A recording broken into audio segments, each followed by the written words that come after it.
Let me do the introductions, and then we'll know where we are. Alan Tuckett, as the most important thing about Alan Tuckett, as you will see from his presentation, heading is that he's a visiting professor in the School of Education here at the University of Nottingham.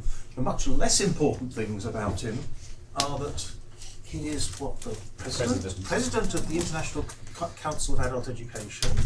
He was previously the Director of Chief Executive of the National Institute of Adult and Continuing Education, which is the sort of England and Wales-wide body for overseeing adult education in this country and dealing with the government and so on. You ran this, what became in the end a ginormous, pretty ginormous enterprise in social enterprise, I suppose is the term these days, isn't it? In Leicester, which was doing lots of research as well as representing the sector to government and so on. He's got a vast amount of experience in everything to do with adult and continuing education and lifelong learning and further education and goodness knows what, all over the world, and etc, etc. So we're very pleased to have him here to talk to us about adult learning and the global university. I'm having problems on this. But apart from that, we're ready to go, I think, Alan. All right. I think there's a training course you have to have of listening to your obituary while you're still alive in introductions like that. With this, I press. Oh, you press the right-hand one. Right-hand one, I think, to take you forward, or is it down the side? Right. Just check it. Not switched on yet. Ah, that's the. There we go. Minor technical error. Thank you. Right, I mean, basically what I want to do is to explore two things that have happened over a 20-odd year period. The first of which is that we've seen a collapse of commitment to adult learning in the communities in which universities are cited. And the second has been the rise of universities, particularly this one, as sites of international educational provision. And so, I mean, as I've written, I want to consider how universities with a commitment to excellence and rigour, because I think the post-92 less research-intensive universities, the issues are a bit different than the ones I'm going to discuss, seem to have replaced a commitment to securing an educated democracy as the complement to research and teaching, and to secure one that engages with the full range of the communities that are around it, with a concern to sell education to affluent students from in other countries. And it's the issue about who can join in internationally, where the last thing I would want you to think, President of ICAE, is at all against international perspectives, but if the only clientele a university like Nottingham is serving internationally are the relatively affluent, then is there a double agenda? One, you lose your concern locally, and two, you don't replicate that concern globally. You merely focus on the people who are least difficult to reach, actually. So then the second question related to that is what that does to the legitimacy of the distinctive privileged status universities have in our society. We afford them a whole range of assumptions about freedom of speech, integrity of independence, judgment. We don't regulate them in the same ways we regulate other organisations that are, in the end, derive their resources from the public purse. I mean, it's all very well to say there are fees in relation to students now, but actually the overwhelming body of that money in the first instance comes from government, and in the long run very substantially comes from government. So is there something about the legitimacy of the function of the university that's eroded by this process? And then third, given funding pressures, league tables and the like, how should a globally competitive university act at home and away to widen participation and to share the fruits of its labours to help build enlightened democracies? So, I mean, you can go now, because that is really what I came along to explore anyway. And what I'm going to do is just remind people a bit about where those traditions of a function of extension, extramural activity, engagement with communities, where that rich tradition developed in the UK and of course in the United States and in several other societies too, and then to notice how it got lost. So just a reminder of the kind of dynamic of self-help out of which these sorts of institutions initially grew. David Blunkett, who was the blind Secretary of State in Britain towards the end of the 90s, wrote a really rather wonderful preface to The Learning Age, a policy discussion document, in which he says, we're fortunate in this country to have a great tradition of learning. We've inherited the legacy of the great self-help movements of the Victorian industrial communities. Men and women, frequently living in desperate poverty, were determined to improve themselves and their families. They did so through the creation of libraries, study at workers' institutes, through the pioneering efforts of the early trade unions, at evening classes, through public lectures, and by correspondence courses. Learning enriched their lives, and they in turn enriched the whole society. That's the core metaphor of the function of people who don't have straightforward access to learning, being enabled to, or enabling themselves to develop it. And of course, universities like this one grew out of that dynamic. Here's a rather nice photo from the Jubilee, celebration of the centenary, I suppose, or centenary plus of the university. Serried ranks of the great and good, themselves educated, bringing that aspiration to bear on the... So this is Nottingham University? This is, well, it's a long time before there was a university, but it's a precursor of Nottingham University. University College. And I mean, well, it's almost, I think it's just at the point that it's thinking about that. And the reason I'm going to use Nottingham quite a bit, because it has an interesting role in this shift of morality and ethics, as far as I can see. This is Oxford in 1908, and it's a combination of well-dressed working-class blokes and their tutors, and it's seen as one of the early focal points for the creation of a recognised role in British universities to undertake extension activity. University is not the only body. The Workers' Educational Association, which it's had close relationships with for a long time. This is 1916. You can tell it's quite a long time ago because A, everybody's got ties on, and B, they're all sitting quite appropriately in lines, and they aren't quite doing this like the Victorian photographs, so you know it's sort of more like early 20th century. In 1919, Nottingham published the report, republished the report. At the end of the First World War, the Ministry of Reconstruction created a committee to look at adult education. And it was very clear the provision of liberal education for adults should be regarded by universities as a normal and necessary part of their functions. They should establish extramural departments, extension departments, continuing education departments, they were later called. And adult education should cater for the varied needs and tastes of the people, including not only citizenship studies, but science, music and languages, literature and drama and craftsmanship. And by education, they said, we mean all the deliberate efforts by which men and women attempt to satisfy their thirst for knowledge, to equip themselves to their responsibility as citizens and members of society, or to find opportunities for self-expression.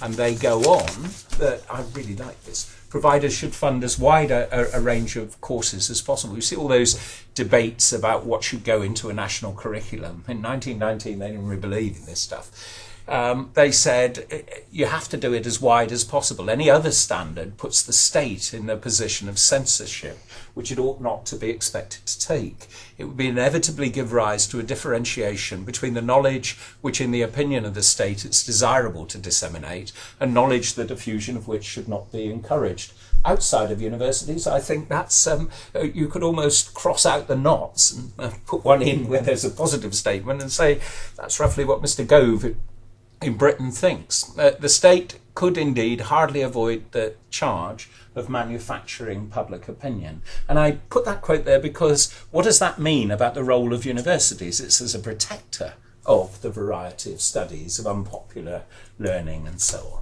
on. Rather good. This is Shakespeare Street in 1944. But before we go there, R.H. Tawney, the great economic historian, was famously one of the first Oxford academics who went out to the North Staffordshire coalfields and taught adult education to, if you like, the aristocracy of the working class, to people whose jobs were to work underground or all day and then come to 3-hour tutorials. And there's a woman called Mrs. Stocks describes Tawney teaching. I thought you might like this. He talked to them as man to man, neither claiming authority nor asking for unquestioned agreement, unlike me today. But as he talked, the breadth and quality of his mind and the meticulous accuracy of his scholarship reflected itself in the work of his students and established their standard of thought. That's the fantasy about what we do when we teach in extramural provision. And at that Oxford conference I showed you the picture of, there's a man called McTavish there, who was one of Tawney's students, and he said, "I'm not here as a suppliant for my class. I decline to sit at the rich man's gate praying for crumbs. I claim for my class all the best that Oxford has to give." And that dialogue between people who have the knowledge, expertise, scholarship and privilege of the academy, bouncing off against the hunger and aspiration of people who want to learn things, is somewhere near the heart of what I'm regretting the loss of. Well, let's go on. Sorry, this is Nottingham showing that it's not only happy to teach its own students at Shakespeare Street, or was for a long time, but also, it's a poor photo, but of students up from London, out of getting away from the bombs, coming to study arts at Shakespeare Street. It was the only neat picture I could find.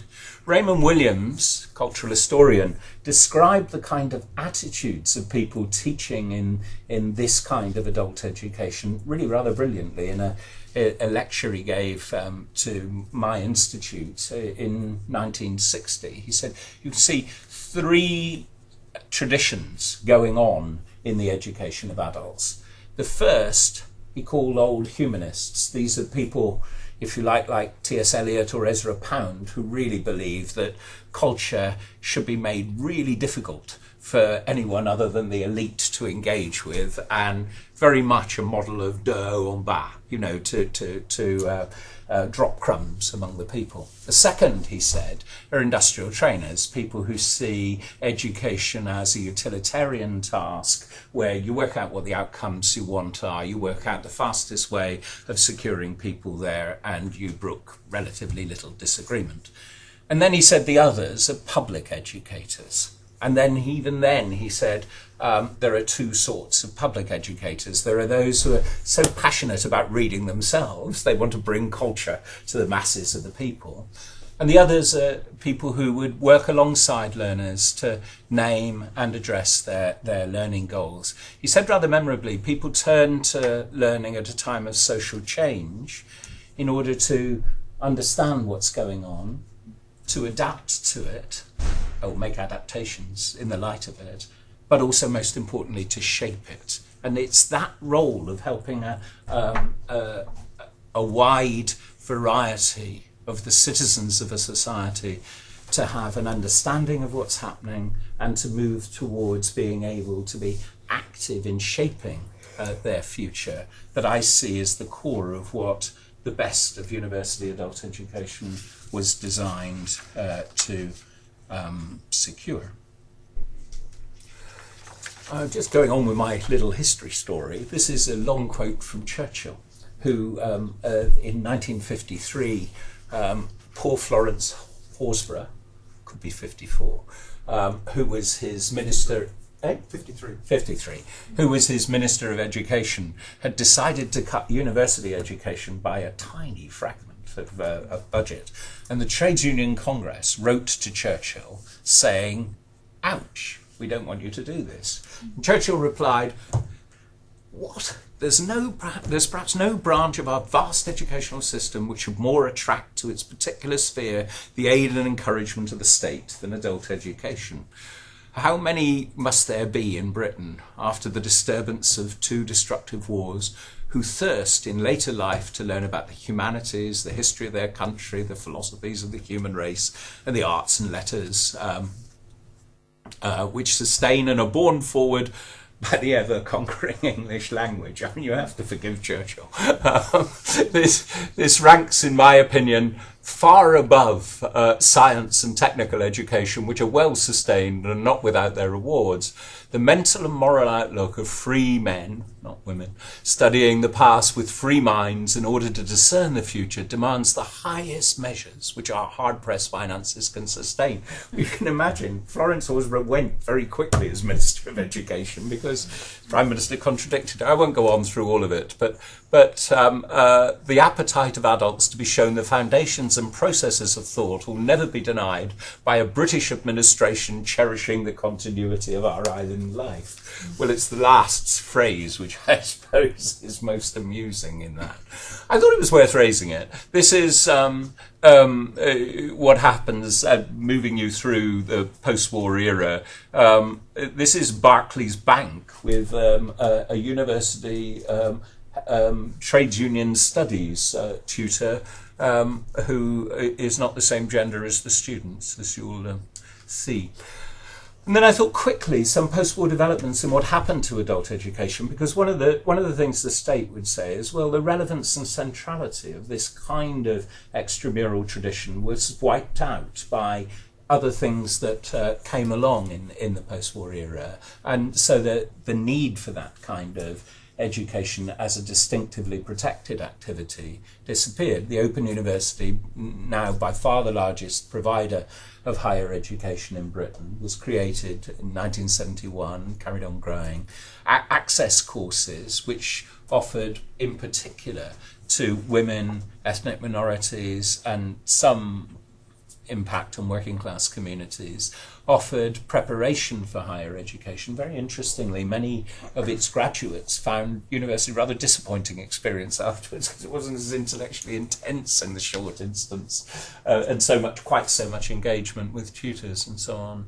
And then mature student entrance in full-time education in universities doubled in the 10 years between the mid-80s and 90s. Now, obviously, each of those developments took out some of the people who were being catered for by the extramural tradition up until that point. But meanwhile, the work of the university extramural departments was critical in opening up new dialogues, new experiences, giving voice to working class communities. This book, Poverty, the Forgotten Englishman, was produced here at Nottingham from its Centre for Continuing Education by Ken Coates and Richard Silburn. And what it does is to describe the lives and circumstances of extremely poor community in St Anne's in the middle of Nottingham. And, you know, as part of the emergence of a sort of sociology of working class experience, captured distinctively different voices in the policy-making space than had previously been there. That seemed to me like, in itself, a central image of a role you can't play if you don't engage with your local community. And it did seem striking that it came out of a department here that was nationally and internationally recognised as having a real concern with its region, having a centre distinctively in Boston, running courses in the development of people who worked in the local authority services and WEA services, and developing diplomas and national teaching programmes for adults too. But nevertheless, what happened, drip by drip, was continuing education departments, extramural departments closed down, one after another. There are still one or two remaining fragments: Oxford, Cambridge, Leicester. Sussex until this summer, I think. So next week, and maybe one or two, and in Scotland, in Glasgow and Edinburgh. But they've disappeared. Here, continuing education was amalgamated into education more broadly. Shakespeare Street, which I showed you the picture of before, was closed down. And slowly but surely, the university moves into being part of a rarefied international community, and to transfer its local roots, if you like, to the more locally grounded university down the road. And what that does is to deny to many local people the kind of curriculum distinctively associated with research-rich liberal universities. There's another quote from that thing of Blunkett saying it wasn't only Churchill on the right who understood the value and benefit of adult learning. It's kind of arguments about the serious quality of people don't go to classes to improve their racial tolerance, but there's really strong evidence that people who take part in learning see a 34% change in racial tolerance through engagement in it, and that's measured from the birth cohort studies we did the work on at NIAS with people in university in London. No one goes there in order to, well, perhaps actually people with who are recovering from mental health problems often go to a class because the world doesn't fall down if you don't feel well enough to go next Thursday, and there aren't many cheap associative environments where you meet different folk in quite the same way. Anyway, Blunkett had a very good feel. I won't read it all out because it's a long quote, but it is gorgeous. You should look at it if you don't know it. And in his years, there were a series of institutional attempts to open the agenda in different ways. I used to scold him for not noticing what was happening to extramural education because place matters. Politicians fall in love with institutional change and with technology. And you can see UFI was the University for Industry, the idea that somehow we would turn all workplaces into places of active study for workers. Well, it changed its name quite quickly because people said it's not university and it isn't in industry. Changed to Learn Direct, which was its telephone helpline before, and has now been privatised after having had £1 billion of public money spent on it. And there's a sort of little rump charity from what's left of the public interest. Blunkett established an e-university, which was supposed to complement what the Open University did and to respond to some of the international pressures arriving of people selling higher education on an international stage that I'll come to. And it faltered and failed at the level of a platform. They couldn't find a common IT platform that would effectively work. And just like MOOCs now, getting 20-odd universities to cooperate with one another is really rather difficult. So it didn't work.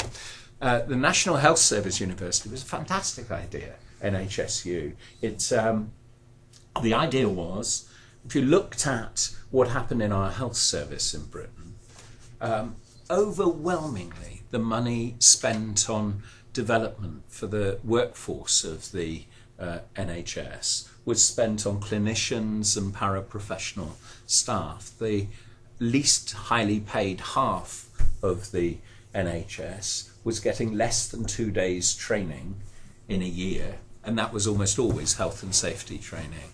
The result, it was felt, was we saw these emergence of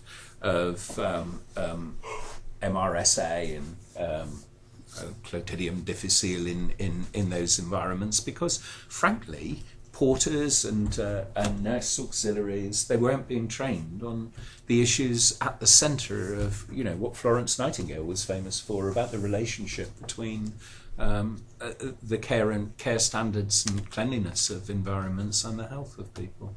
Anyway, the NHSU lasted about 2 years before it collapsed. It died under fantasies. It thought they would take over every medical unit of the British universities, and unsurprisingly, the existing and rather powerful universities with medical schools saw them off very quickly.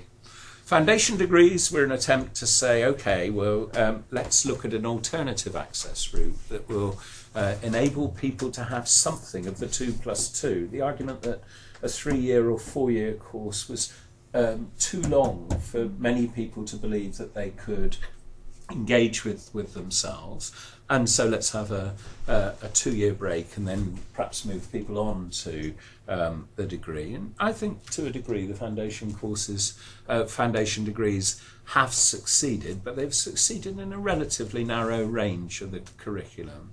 And then individual learning accounts, which were a brilliant success, so much so that it broke the bank. And really stunningly successful. The idea was you put in £25 and the government would put £150 into an account for you to engage in learning.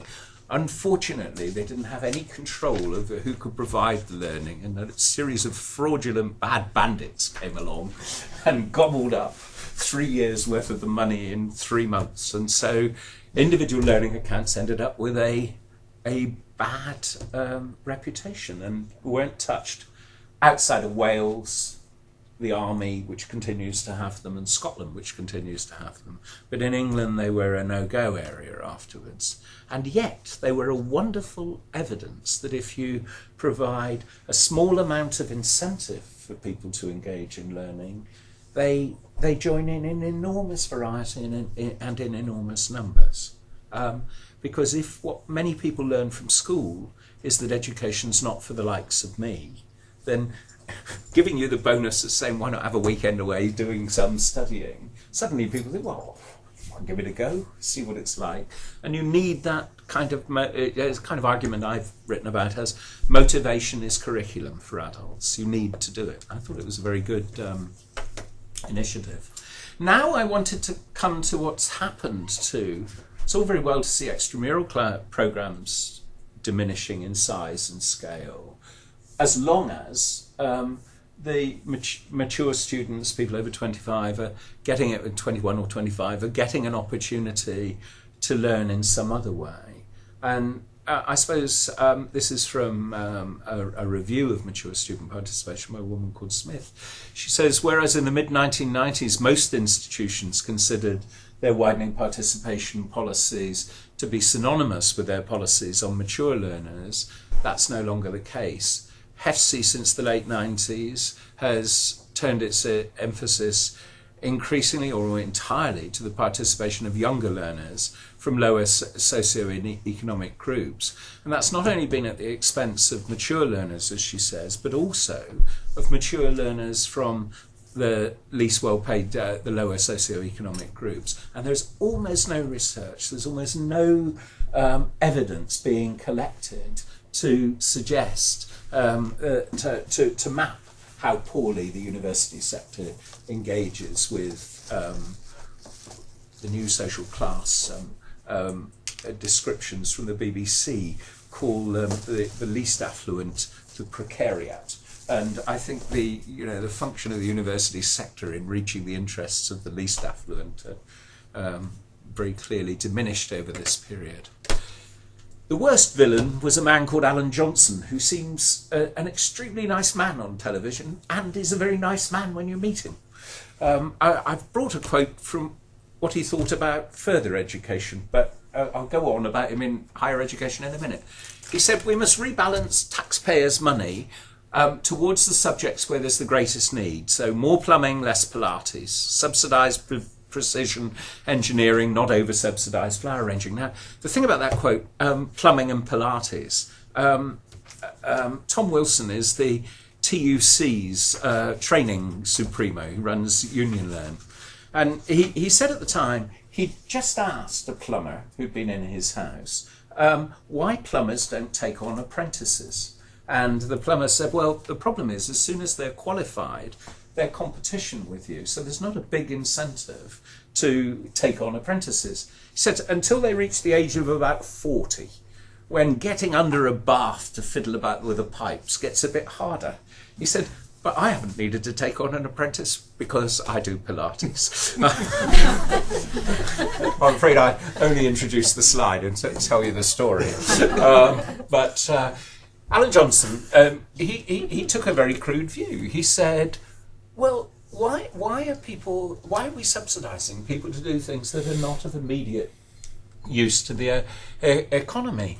And the result of it was he thought we should steer what public money there was in further education away from leisure and pleasure towards kind of things that, really rather proper. And the trouble is, you can't tell, can you?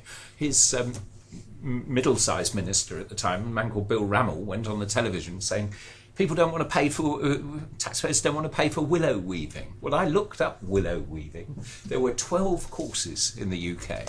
10 of them were in Scotland, outside of his bailiwick, and the other 2 were private provision. There isn't any public provision in willow weaving, so it didn't really go with his argument. But the reason I mentioned Johnson is he also looked at how much money was being spent in higher education on mature students who already had a qualification at a degree level or something similar. And he said, well, we can't have any more of that. And ELQs, the equivalent level qualifications, were introduced, which in effect... Does everybody know what ELQs refers to? I was going to go on. So what it meant was you couldn't have public money if you've already got a qualification at a higher... At the level you want to study or at a higher level. So if you want to do an MBA after you've got an MA, hard luck, because technically they're at the same level. If you want to industrially retrain, you started off as, some kind of engineer whose area of work. Now, in the coal industry, for example, coal industry's more or less died. You want to restudy as a management consultant because you've got lots of experience, and you're between jobs or you're coming to the end of a period. Well, you can't have public money for doing that unless the government suddenly thinks we've got a panic for maths teachers, then we'll pay you to do it. That's all right. And the point about this is he's doing this exactly at the time that his junior minister, Bill Rammell, is going and talking to university students, saying we're going to need many more mature people into higher education over the next decade. It's no good expecting large numbers of adults with careers, families or mortgages to behave like 18-year-olds going off to university, although frankly, the university system has done very well doing that for a very long time, I think. And to go off for 3 or 4 full-time years is just not going to happen. For most of the 171 HE institutions, the consequences of that are going to be challenging. And of course, the argument for this is there's a demographic downturn. There aren't as many young people in the system coming through now at 18 as there were 5 years ago or 10 years ago. They're going to have to enter what is, for universities, going to have to enter very unfamiliar territory, dealing with older, possibly more demanding and discerning students. They're going to be educating more part-timers and more students who aren't just part-time. Well, along with that, more innovations.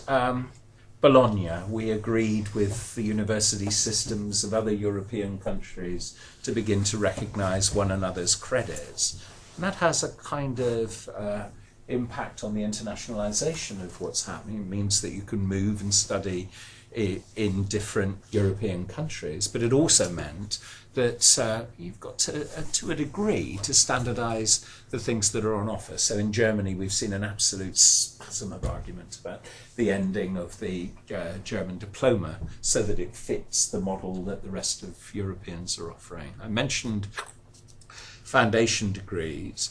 OpenLearn is the initiative first from MIT and then gradually spread around the world of making your course materials free on the web to anyone who wants to come and look at them. MOOCs are the flavour of this moment, with mass open online courses sold at modest price to tens of thousands of people.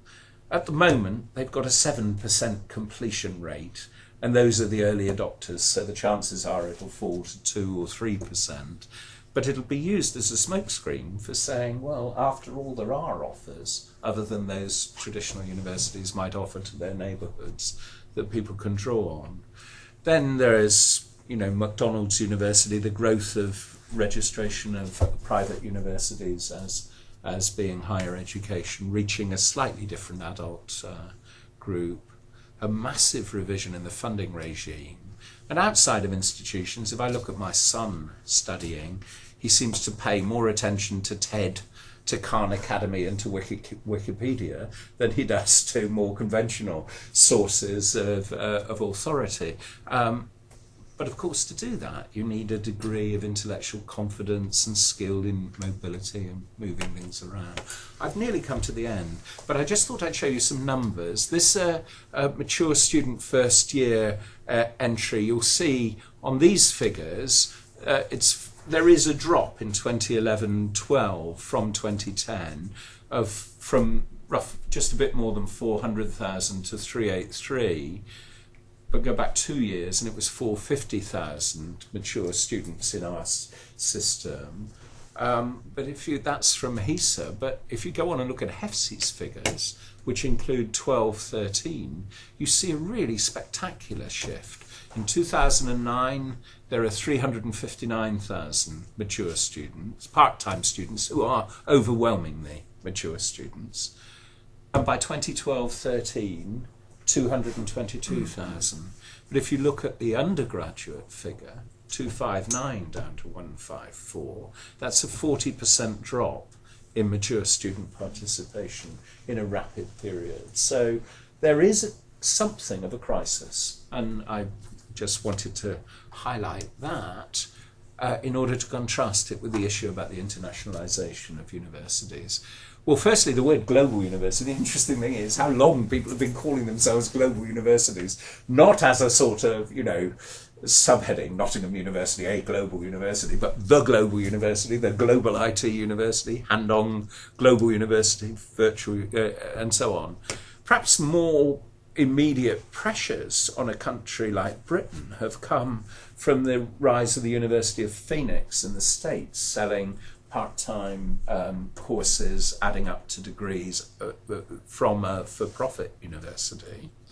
A response, Nottingham played a very large part in it, really, in the creation of the Russell Group, was to say, okay, look, 20 or so of us of the research-intensive universities, our interests are not the same as the sector as a whole, and we need to represent those interests to protect our research activity and to garner as much of the resources as possible for us to be able to be internationally competitive in our research activity.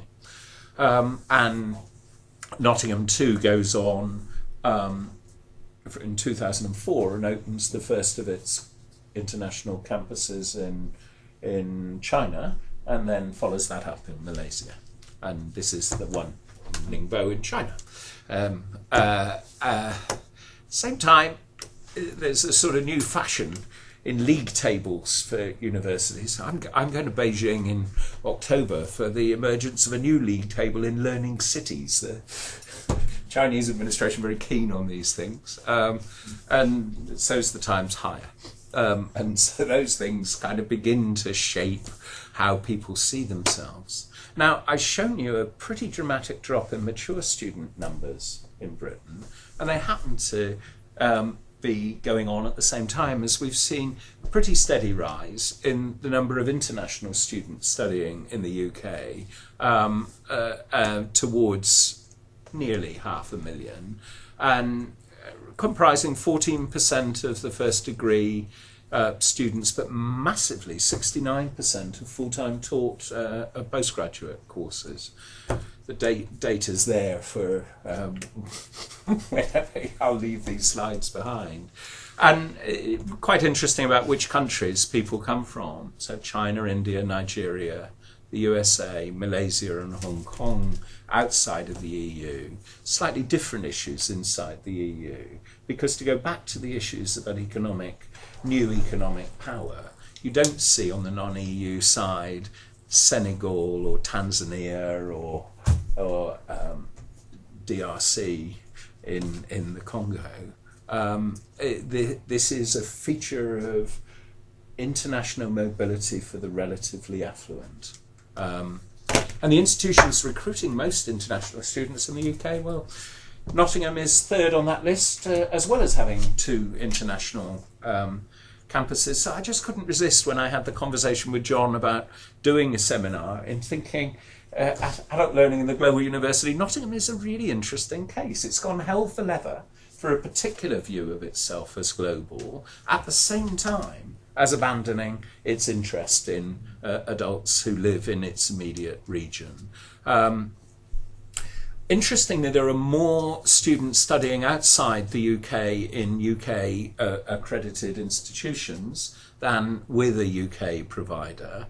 And again, almost 500,000 of those outside the EU. Malaysia, Singapore, Pakistan, which you could argue is more of an emerging economy. China and Hong Kong. So finally, to what I wanted to ask you about, there are a set of issues about international work which are the same as the issues about how do you preserve the integrity, dignity and rigour in the university when you work in relation to local communities. How do you make sure the quality is okay? QAA has just done a study, just published a study on 13 universities in China, but they have real issues in the Caribbean at the moment for UK accredited partners who are teaching entirely in their own language. How on earth can the host university ensure that the same quality of learning is being organised?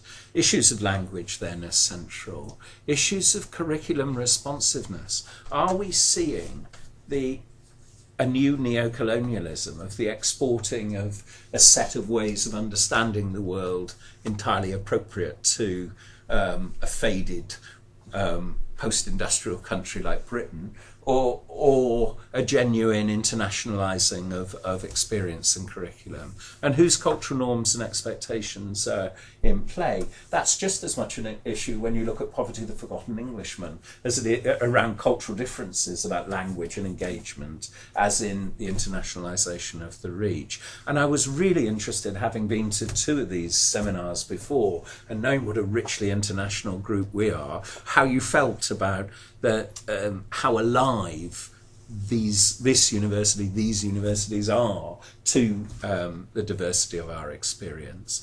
And then, there was a 19th century idea enshrined in the settlement that a community of scholars had an obligation to be scholars in their communities as well. What's the modern international equivalent of that? What we know about aid policy is that education aid from the UK, or in the world, 25% of it is spent on scholarships for people who don't go back home. So that you have individual mobility and international impact, but not actually an investment in the places we say we're trying to give aid to. So reach is my main concern. What happens in the poorest countries, if we're talking about a global university, and what happens to the poorest in countries we do reach, and how do we secure civic responsibility in our own context? And then I thought I should say, what modest proposals should I make about how could we change all this? How can we recover a culture for adult learning? And I think, well, in the immediate, we've got an office that polices universities' access policies, and we should persuade it to make mature students from underrepresented groups a key element in access criteria. That HEFSHE should include hard-to-reach mature students in the areas of work that it's prepared to pay premiums for. That universities should have to publish an annual audit on how they reach the full range of communities in the places they work. So for Nottingham, that would be in Nottingham, Nottinghamshire, in Ningbo and the community around it, and in, I don't know where the place is in Malaysia, but wherever it is in Malaysia. And then, asking what are you doing around accredited provision, around public offered provision, around outreach, around open learning materials. And I think as well the university sector, where you and I could join in, is thinking about what is a curriculum for active citizenship that the modern university should engage with. How do we deal with diversity, capacity building, to enable citizens to make real judgments about sustainability, around economic regeneration, around the kinds of challenges the UN system is currently looking at about where we are in the period after 2015. I'm sorry I went on a long time, but as I said, there was only really 2 minutes of argument in it. The rest, padding. Thank you. Well, thank you very much, Alan. That's a lot of very interesting padding anyway. Can I open it to colleagues? It's raised a lot of interesting questions, and a lot of them come fairly centrally to this university, Yes. as well as being more general issues for the sector in this country as a whole.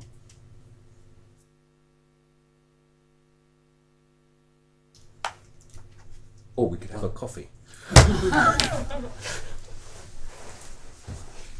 Do you broadly agree with that this has happened? I'm just wondering whether is it a neo-colonialism, as you described, or is it something else? Is that too Loaded. yeah? Well, not just loaded, but too. Because I've been thinking that it was, and as you spoke, it occurred to me perhaps that wasn't what was happening. Globalization has altered that possibility in a way. There's more interaction, a different kind of interaction going on. Yeah.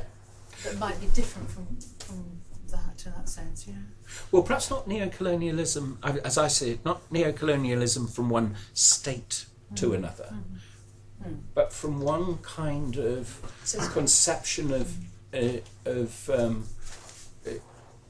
economic normative activities to another. So what I mean is, if you go to the World Social Forum, they're very clear globalization is entirely a bad thing because it hits the poorest extremely hard. It detaches the relatively affluent in relatively poor countries to join the industrial world. Now, you see currently in China a kind of new concern, what on earth do we do about rural China, given the massive expansion we've seen in wealth and energy in urban China? And you could say that Ningbo represents a help in the dynamic in urban China that you could argue is bought at the expense of rural China. Here was a country with very, very narrow differentials between wealth and poverty, and that has bought in its economic activities, at least some of the neoliberal model that's dominated global trading. So yes, globalization, it's not quite the same as, I grew up in Singapore and Malta, and my father was in the Air Force, so there's no question that was sort of how colonialism worked then to me,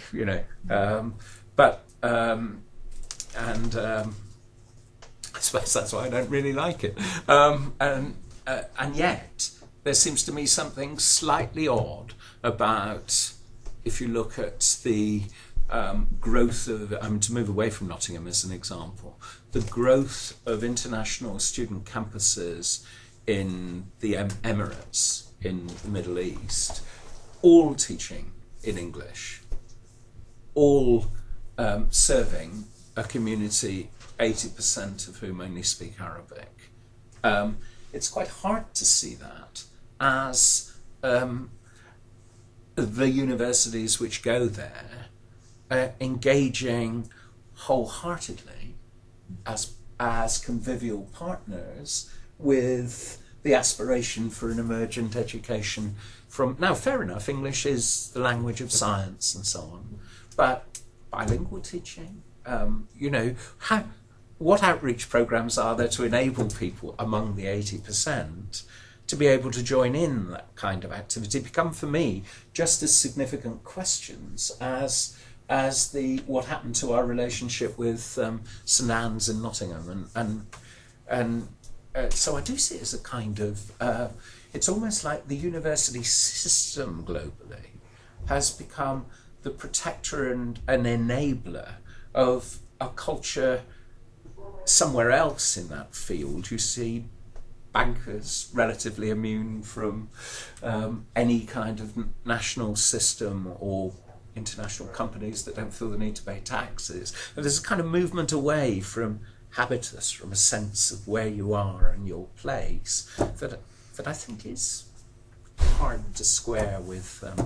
I think it is colonial a bit myself. Not old colonial. in another sense, yeah. Yeah, but you know, if the important thing about neoliberalism. colonialism is a Yeah. power relationship between a host and a recipient country, then I think the internationalisation of the global university throws up questions about how does everybody have an equal voice, whether you're a student at a distance or in Malaysia or in China or here. How does it feel to you, John? I mean, you've sat through all this in UK universities, not in this one during its massive period of change. Well, it's interesting. I put this point to our Vice-Chancellor at one of these open meetings that Vice-Chancellors have, last year or something.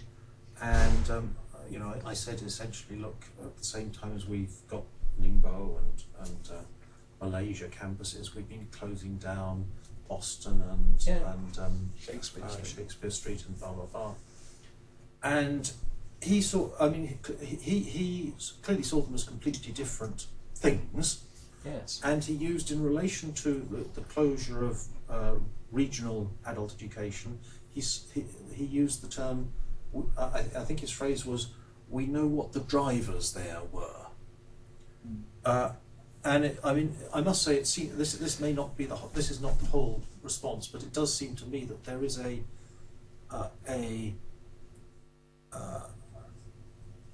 kind of language that enables decision makers to avoid responsibility for what they're doing, which is around that language of drivers. You know, some things are inevitably caused by the market. They're just are things that you have to do. Yes. The drivers he would be talking about would be also government policy. Yeah. Government policy kind of says move out of that area, so the university does. Independent university moves out of it. Yes. But independent university at the same time, as you rightly say, decides that it would be a terribly good idea to set up campuses in China and Malaysia. And it can find, large volumes of dosh to do that. Okay, through collaborations with private enterprise partners and so forth and so on.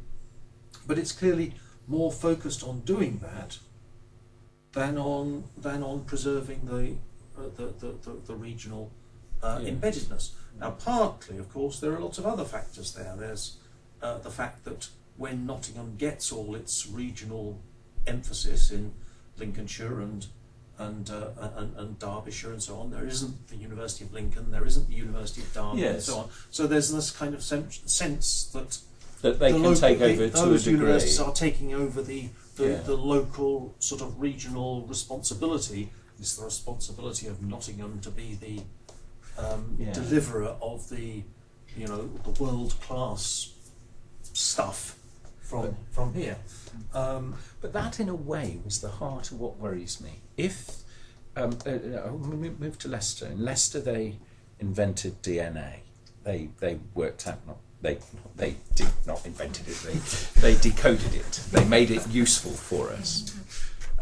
This is, clearly a globally useful piece of research activity undertaken by a university. Understanding the ethical choices involved in the application of a development like that isn't just the responsibility of private companies or of universities or police forces. It's a communal responsibility.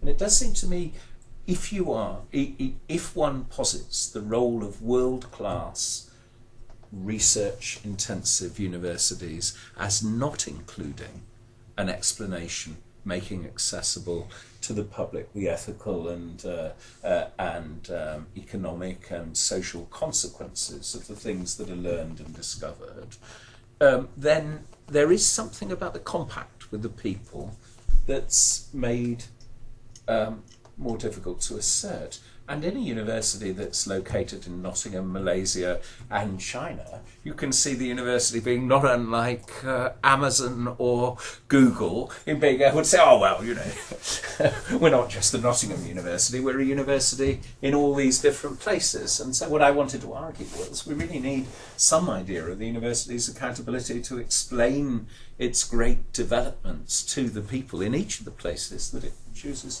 to work. I was wondering, is though what you're articulating is the issue that as a recipient of public money, they have a public good, yes, and therefore they need to communicate with the community, and they're not. They're moving to Ningbo, they're moving to Malaysia, and so they're having their cake and eat it. Or are they just future-proofing themselves, and they're aware that there's public funding is decreasing, it's not going to come back. It's never going to come back. It's only going to get smaller and smaller. So if we want universities to continue to thrive, there is no other option. And so the sacrifice of mature students is a necessary evil. Is that the way that, from a purely business point of view, is that the conclusion they've come to? Sure, if you see universities purely as businesses, I know it's a perfectly rational set of decisions that universities like Nottingham have made. But I'm bound to say, in a society where we're expecting people to work into their 70s in over time, where we expect the downturn in young people entering the labour market to mean there's a real need to reskill and upskill people in the labour market. Outside of the labour market, we know that educating women has a tremendous impact on the education of their children. And to see a notionally independent institution choosing merely to accept the short-term anxieties of government policy, but it's perfectly proper at the moment. Focus on young unemployed people in the middle of a recession. However, medium-term planning would suggest it's absolutely bonkers to let mature students disappear off the agenda. And also, if you want an educated democracy in the long run, you want the kind of consent that doesn't lead to the sort of knee-jerk reactions you see in Barnet with the BNP, or reactions to migration into Britain that do inhibit international students coming along. Actually, you've got to engage in the sorts of public debates where academics have a public responsibility, as I see it. And I don't see universities simply as business operations. I think they are the repositories of value as well as knowledge, and to have allowed, as I think we have, that debate to just develop almost in silence.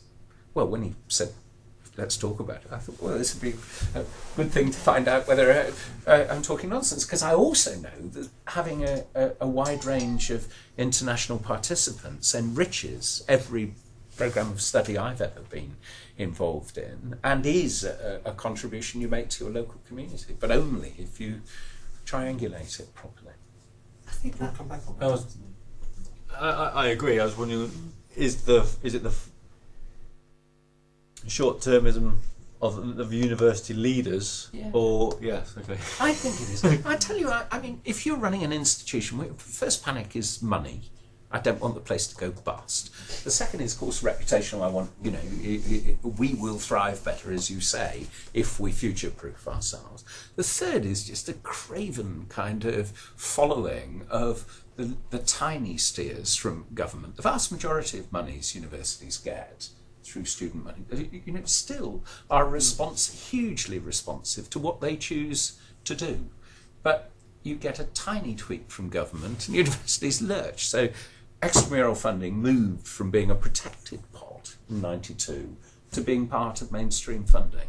That's when they started to go.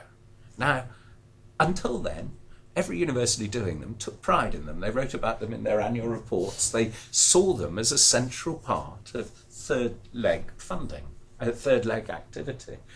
Afterwards, because there was no financial steer from government saying please do it, except for small periods of the Blunkett era, you see the slow and steady drift in another direction.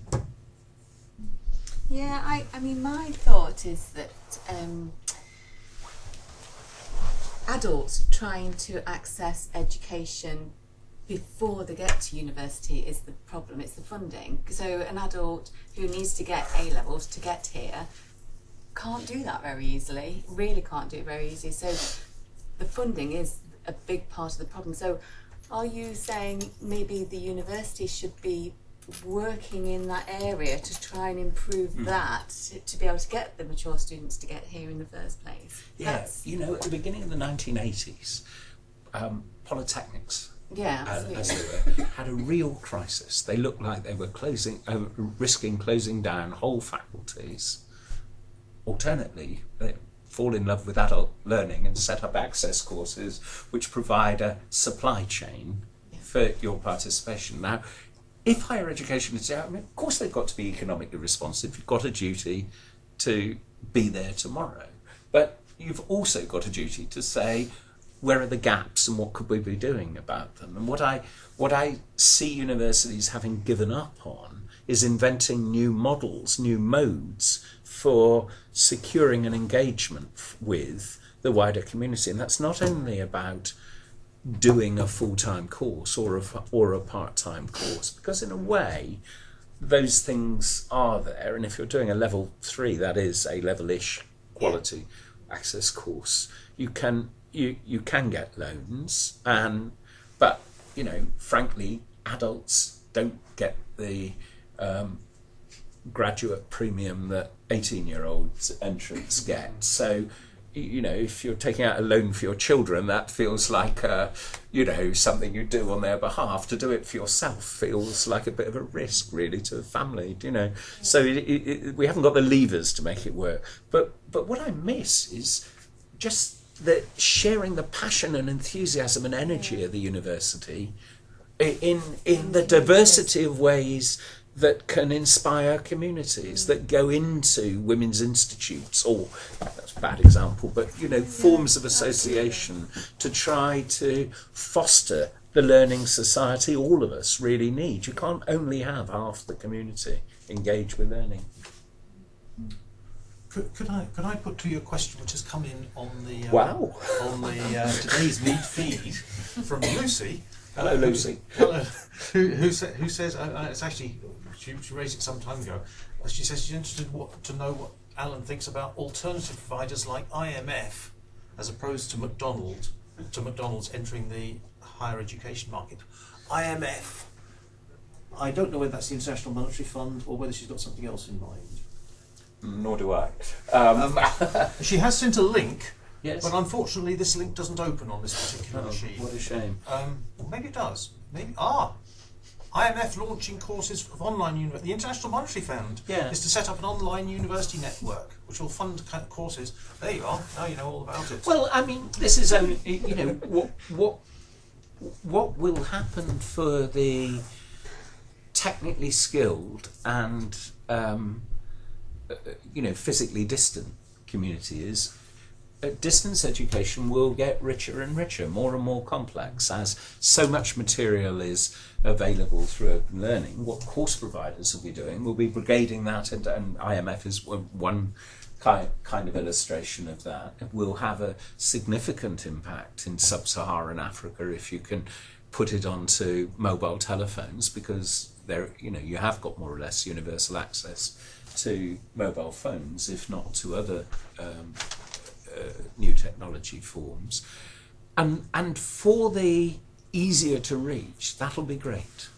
That isn't quite the same thing, because for sure neither the IMF nor BPP nor any others of the private providers will be seeing as a core part of their mission the wider education of the society in which societies in which they're doing their business. And I think for international understanding, we need those kind of dialogues beyond the narrow function of knowledge generation and formal transmission in university degrees. And that's what most attracted me about the idea of the university when I read the 1919 kind of era of it, was an assumption that it's a place you concentrate resources to learn, to generate knowledge, and you disperse you disperse those resources to inform your population. And I do think we're becoming, I don't want to exaggerate the kind of anxieties that are there with an element of the kind of English Defence League thinking and so on, but there's a kind of a detachment of working class white youth from any kind of thing to do with what we've been talking about. And some of that is to do with a loss of dialogue, a loss of discourse, a loss of what's that got to do with the likes of me, skinheads through to now. You can see a class for whom they feel this society doesn't offer anything in that direction to us. And I think that's a challenge for us in the preservation. It's as significant a future-proofing issue as getting the economics of it right. I think the culprits of the government, I think we ask, I think the culprit in everything is the government. But we seem to be moving into a sector where, not sector, a state where we just expect people to behave morally and to do the right thing. And I think that's, so for example, I think this with Google. Yes, they should be paying tax, but we designed the system. Yes. They did what was sensible for Google. The failure, in my opinion, was on behalf of the government who were unable to design a tax system that worked. Bankers, send reckless bankers to jail. Being reckless isn't illegal. So we're now expecting bankers to behave. Going to be after this morning. Yes. We're now expecting bankers to behave in a certain way because we can't regulate the environment. It's the same with football. The footballers will hassle the ref until. So who makes the government act on these things? Yes. That in the end, single issue pressure groups are quite good at it. But somewhere behind that is an idea of an informed democracy. The kinds of choices we make. As a society, we're bonkers, aren't we? Yes. We want more and more and more public goods and less and less and less taxation. You can't have it. It doesn't work in the long run. And yet, there's no public dialogue about it. There's no informed discussion. And you can see that around sustainability. How are we really going to deal with climate change if, both at the level of individual and local community activity, but also in terms of the pulling together of a kind of sense of common belief in the peoples of the world that our governments have to make this happen. Governments act on the silences we leave behind, I think. Yes. And that's the role of the university, to help notice the silences, I think. That's what I'd be trying to argue. I have a question. Behind the rise and fall of the adult education, what do you think are the potential reasons resulting in this phenomenon? And especially this phenomenon connected with the competitive advantage of adult education compared with other forms of higher education? Yes. I think that funding has driven it. Government has driven it, if you like, the reason for the fall off. It's not that, I think adult learning is like a weed in your garden that you can't quite kill. No, it will pop up in other forms, in other places. So in public education more broadly, the end of extramural education in universities to a substantial extent, and the reduction in publicly funded community-based education has, for older people, led to this extraordinary flowering of university of the third age, self-taught activity with tens of thousands of people engaged in it. What I miss in that is the active and informed engagement with the cutting edge of what we're discovering and the big hard questions. There isn't a simple economic outcome that derives from people participating in learning as adults, there are lots of associated benefits. I mean, our research with the wider benefits of learning team at the Institute of Education and Birkbeck showed that by using birth cohort studies and comparing people who'd engaged in learning as adults with all the other people, this is, you take everybody born in 1 week in 1970, and you can tell, because you've got everyone in that period, you can do the reductions statistically to isolate the impact. So if you've involved in learning, you're more likely to give up smoking, public health benefit. You're less likely to get cervical cancer, public health benefit. Racial tolerance improves, definitely a socially valuable outcome. And you can go on. You're less likely to re-offend if you're a criminal. All those things are public benefits. But when you go and talk to the Treasury and you say, look at this is, it's good for your health, it makes a difference, and your children do better at school if you engage as an adult too.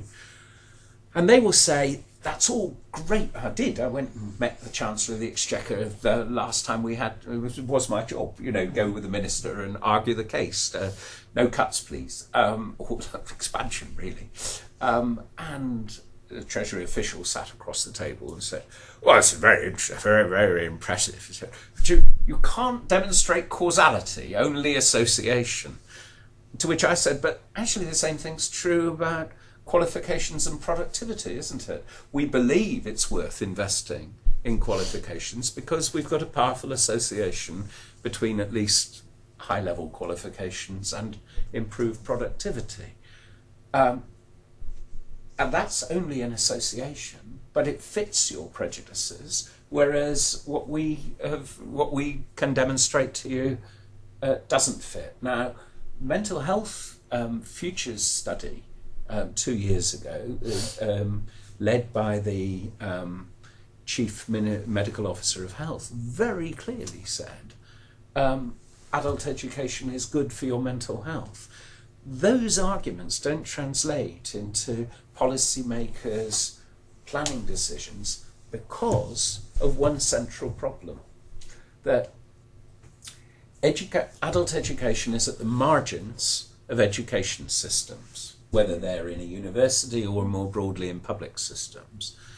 Their extraordinarily strong benefits are of course, to do with people meeting their curiosity, developing themselves within education, but they're a key catalyst to the achievement of other goals. Move this globally, and you're not going to get a change in the incidence of HIV/AIDS unless adults learn. You don't get people using new sanitation facilities unless people learn the value of changing their practices on the likelihood of their children to survive. Those things are learning activities, but because they're spread across the silos of public funding, whether that's internationally or nationally, they don't add up to an argument that anybody will support you on. And the reason for that is a senior civil servant said to me once he'd never met a civil servant whose career had been advanced by making a triumph for the minister of another department. So if the argument is, health prevention is better than much better to get people to go to classes than have to have cancer treatment, I'll put it most exaggeratedly around the cervical cancer issue, then you might say, well, a proportion of health spending should be spent on health education, on engaging people, on supporting people taking part in learning. The health authority will say, absolutely, but that's got to come from the education budget. In the education budget, adult education doesn't look as vital a priority as the education of children in primary school or the grand needs of a research university. And in the university environment, it doesn't look like it's quite as acute a need as a new Van de Graaff accelerator or whatever. So it loses out in those ways. So I think I hope that's an answer for you, for asking. Yes. And when you say the education of women has tremendous impact on the educating of their children, Yes. I think basically you are talking, you mean some kind of liberal education for those adults. But what about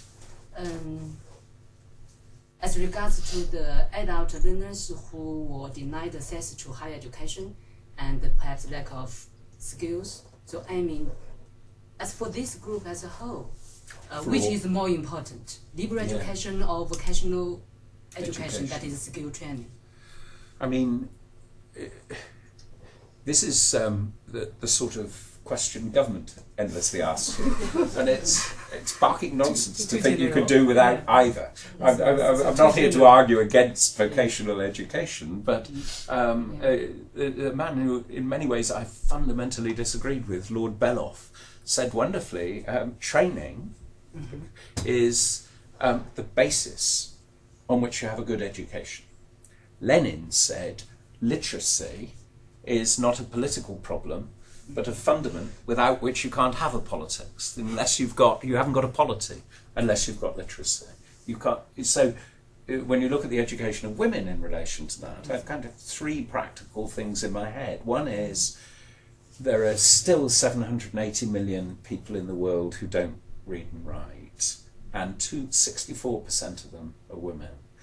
And although we've made some progress, not much, in the last 20 years, it's exactly the same percentage of women. So we have seen, 100 million, 200 million people learn to read and write, but it's still women particularly disadvantaged. When you look at the impact on their children's education, it's the education, there's that old African proverb, if you teach a woman to read and write, the village learns. I always thought there was a second half. Nobody says if you teach a bloke, not much happens, really. The second example is that if you look at where people work in sub-Saharan Africa, in India, 9 in 10 of the people working there are working in the informal economy in one environment or another. Then you look at where a country like Kenya spends its education money beyond school, it's overwhelmingly on vocational education. But there's only 17% of Kenyans who work in that waged economy. So what you're doing is privileging a small elite over, whereas, if you can design educational activities to enable women working in the fields to have more crop variegation, to have a greater understanding of the use of irrigation and so on, then the economic and political consequences are significant. And that's a combination, in my head, of a liberal issue, understanding your society, and the vocational issue of finding applications that work for you. And then the third thing is, until the glass ceiling is broken and more professors are women and more chief executives are global, we've still got a long way to go, haven't we? I always thought really adult education was women's education. Well, we've got pretty much the end of our time. We've got possibly time for one more if there's anybody burning to raise something. If not, Alan, I think there's a lot there. There's a lot in what you've said. I think it does raise questions which point to the weaknesses of debate within universities, but also more broadly about what universities do. There is debate, but it's pretty marginal debate. And one of the in parallel with what you're talking about, with what you've been discussing, there has been to my mind, a decline in the inner debates within university and some higher education institutions about what their purpose is and so on. This has become much more defined and clear, and not subject to broad debate or debate internally, which it seems to me regrettable. But there's a lot of questions there. I wish there were more answers, though. I'm sorry. It's very good of you to come. Thank you. Thank you very much. Thank you for your time.